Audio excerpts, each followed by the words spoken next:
Our last story tonight is for everyone aged 11 and above.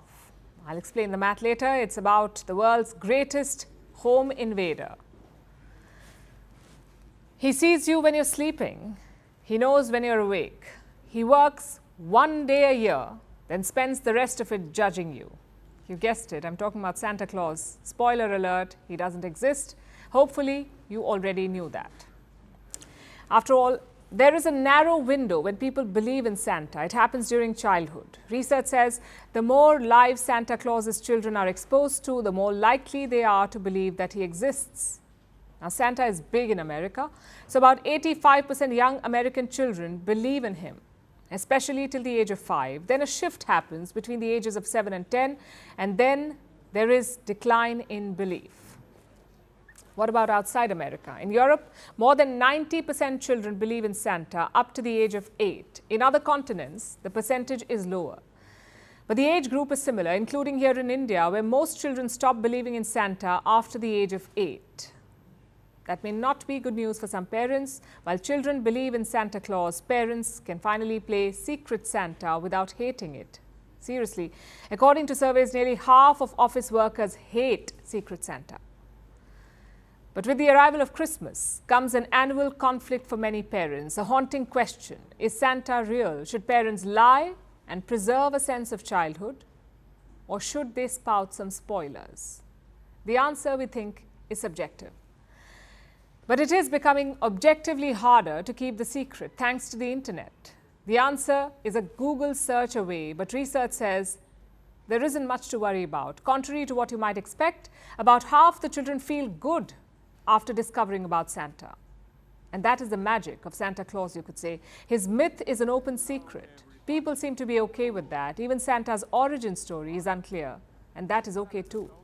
One assumption is that his imagery is based on Saint Nicholas, the 4th century bishop of Myra, or modern-day Turkey.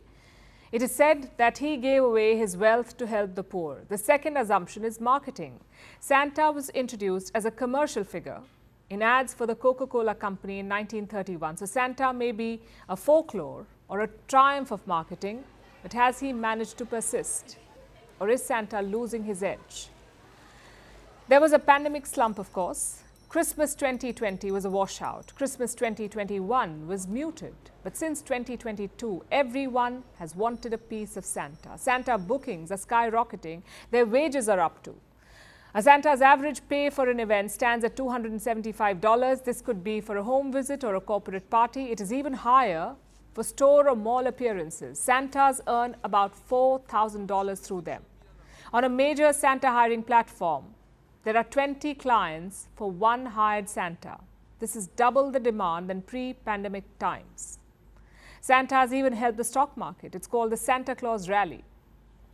And it happens the world over, where the stock market goes up by about 1% during Christmas time.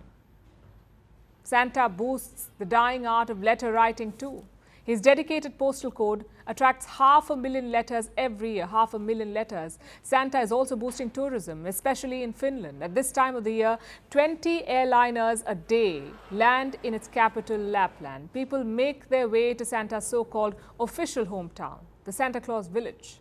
Despite freezing temperatures and 22-hour-long flights, people have traveled there from 180 countries so far, only to sit on Santa's lap and get a picture clicked. $60 a pop. Many of them are not even Christians. The largest single group of visitors are the Chinese. In fact, in 2010, President Xi Jinping, who was not president then, also posed for pictures with Santa, and do not worry, he did not sit on Santa's lap. They sat side by side like two powerful men. But many do and will continue to.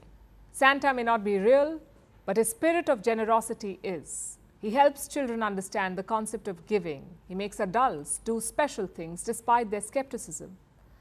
And if that is not enough, it hardly matters really, because as long as we have capitalism, Santa will be big money.